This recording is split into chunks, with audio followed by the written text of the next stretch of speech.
With the continued spread of Ebola in Africa and the recent case being found in Texas, people are understandably starting to freak out about Ebola. Now, the CDC recently had a press conference about this whole thing, and they vowed to, of course, stop Ebola in its tracks. All right, I don't know about you, but I feel a little bit better about it. But apparently this wasn't enough to convince the geniuses over at Fox News from cranking up the paranoia machine. I know I saw your press conference yesterday. I know you say the public does not need to worry about it, but I got to tell you something. My daughter works in the building directly across the street from the hospital, and I talked to her last night. She's a little freaked out.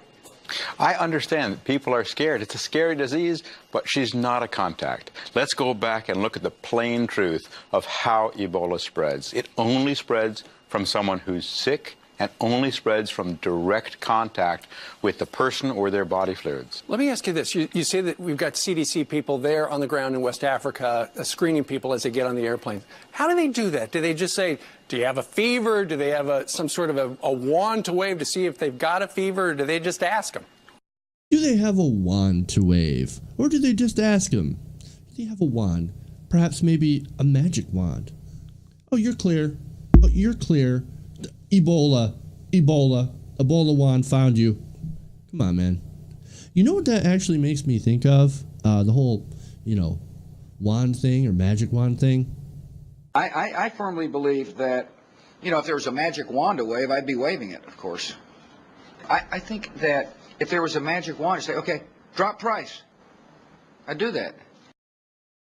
Drop price. Ebola. All right. Anyway, please continue, Steve. During your press conference, you talked about how this guy's family there in the Dallas area, you're monitoring them. I know 3 of the emergency workers who drove the ambulance are being monitored. What about the people who were in the emergency room when he first came in and said, I don't feel good, and they said, take some antibiotics, go home? Those people are being monitored too, right? We have a 9-person team in Dallas working with the hospital, with the health department, and the family to identify every possible contact. Good. And we'll be monitoring every one of those individuals for 21 days. Okay. That's the tried and true public health means of stopping an Ebola outbreak. All right, so it seems like the CDC really has their shit together about this.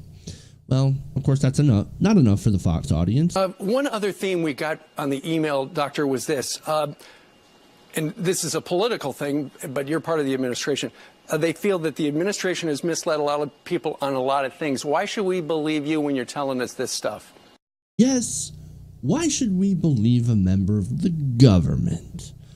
You're a member of the administration. How can we trust you when we've had the IRS scandal, Fast and Furious, and of course, Benghazi?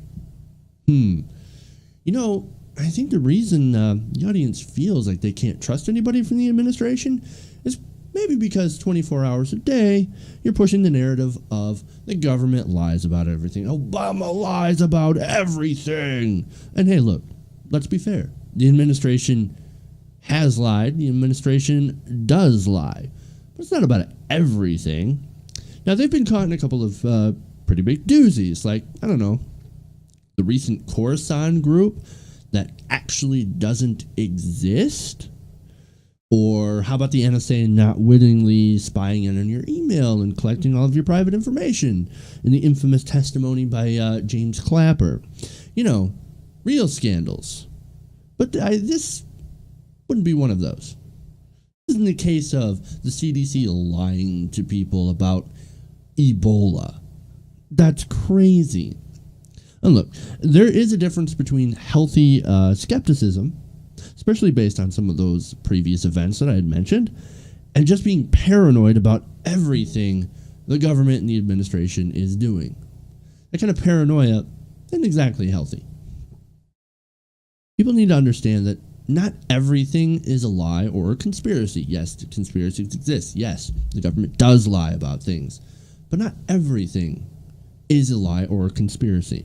Sometimes when the government says, hey, we got this, don't worry about it, like, we can handle this one, they're not actually lying to you. And on this Ebola thing in America, there's literally no reason for many of you to be concerned about getting Ebola. We're taking the right steps, and we're doing the right things. The only reason that you should be concerned about getting Ebola, contracting Ebola, is if you have been in close contact with someone who has been confirmed to have Ebola. And if you are one of those people, you might want to get your ass to the hospital right away.